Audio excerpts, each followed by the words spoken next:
guys, Comic Boom here to review Man of Steel #2. And this week, instead of having a Superman action figure or a statue up, I put another comic book box up here with a Superman comic book box. These comic book boxes that they're coming out with now, they're really awesome. This one's quite good. Kind of an old style Superman catching Lois Lane, so it's pretty good. So I thought I'd throw it in the background. But anyways, on to Man of Steel #2. Having read the first Man of Steel, Brian Bendis is doing a pretty good job. He started off strong, and this more or less continues a little bit. It tones down a little bit, but it starts off with a couple of members of the Circle, the Guardian of the Universe. His name is Appa Ali Apsa. He is the Guardian. He's the Guardian, and he's speaking to this Lord Gandallo.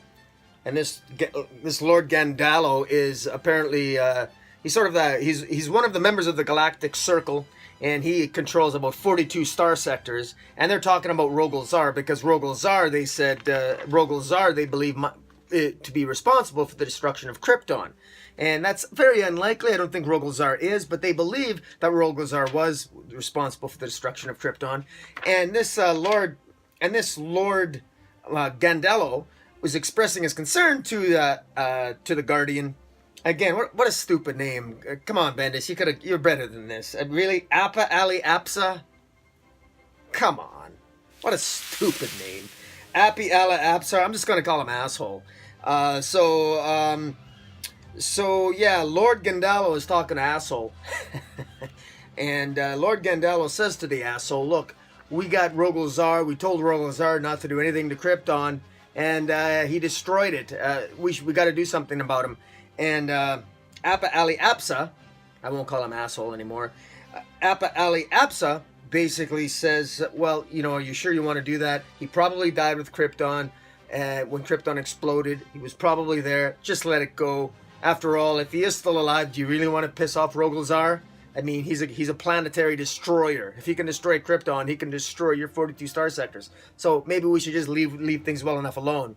And so basically, Lord Gandallo, we think, does that. He seems to sort of let it go, or so we think. And now, a couple of interesting things I want to mention about the Galactic Circle. The Galactic Circle in the DC Universe, they're the equivalent of what the Illuminati are in the Marvel Universe, I think. And it's interesting because Brian Bendis created the Illuminati in the Marvel Universe in a series called Secret War. Back, 10 years ago in the Marvel Universe. That consisted of Black Panther, Mr. Fantastic, Iron Man, Doctor Strange, and some others, or Submariner. And it's interesting, and the Illuminati in the Marvel Universe basically were like the secret council that sort of kept the universe safe. And this Galactic Circle that Bendis has sort of put together for the DC Universe consists of characters that are somewhat known in the DC Universe. They consist of a Guardian of the Universe, this Appi Ali Apsa. A Guardian of the Universe being a member of the Galactic Council makes sense because they control the Green Lantern Corps. There's two other characters. There's King Meander, who's a member of the Galactic Circle, and King Meander is actually Starfire's father. So those of you who collect Teen Titans, Starfire. Starfire has a sister, Blackfire. They got another brother, they also have another sister, I think, Darkfire. They have a brother named Ryander. Well, their father is Myander, King Myander of Tamaran, and he's also a member of the Galactic Circle. And we also have Sargon, who is a member of the Galactic Circle. And Sargon is actually a scientist from Rann, and he created the Zeta Beam that helps transport Adam Strange between Rann and Earth and other parts of the universe. So those are the big names of the Galactic Circle. The only new member of the Galactic Circle is this Lord Gandallo, this crystal-looking creature. And Lord Gandallo is the only one that I believe is actually specifically created by Bendis himself. So I suspect that something's up there. I think there's more to this Lord Gandallo than is let on. I believe that one member of the Galactic Circle probably is betraying the rest and is maybe in cahoots with Rogol Zaar, but maybe I'm wrong. I'm just throwing that out there. Now, as for the rest of it, there's a mystery that I find fairly uninteresting at this point. I really don't care where Clark Kent or where Lois Lane is. Who cares? But they're building that up. He's trying to attempt to. Brian Bendis is trying to build some suspense about.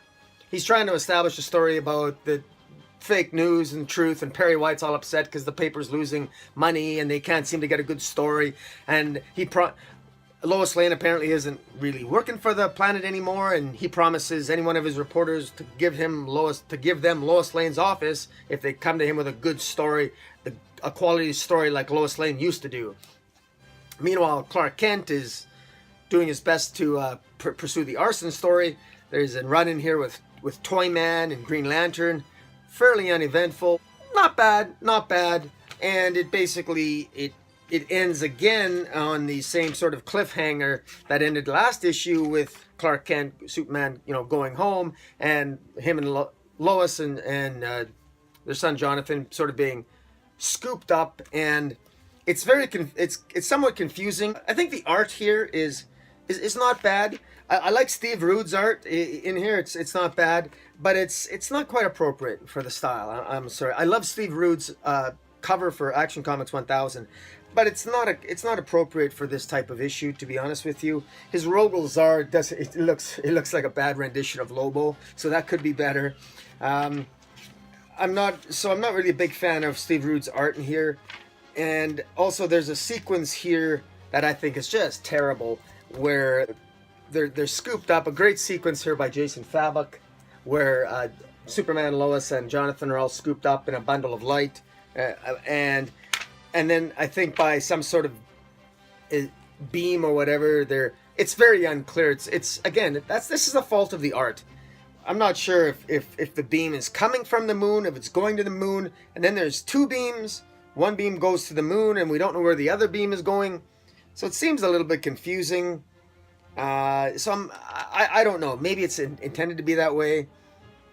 Then there's a sequence where they're on. It must be a sequence. We jump to the Vega system where basically it's just Rogol Zar talking to a bartender and discovering that he sees the Superman S symbol, the Kryptonian symbol for hope, and the bartender tells him that we had Superman pop by here. He's apparently the sole survivor of Krypton, and that he's now on from Earth, and that's how Rogol Zar discovered that Superman was on Earth, and that this sole survivor of Krypton was alive and on Earth, and that ostensibly what brings him to Earth, which led to the chaos of the earlier issue that came out on, was it Free Comic Book Day or whatever it was. But in any event, good. The mystery's building. It's pretty good. Bendis, you're doing a good job here. Keep it up. And I'm definitely in for this for the long haul. Overall, not a bad issue. And guys, I'll talk to you later. And check me out on Twitter at Metropolis40. And don't forget to hit the subscribe button. And until next time, Comic Boom, out.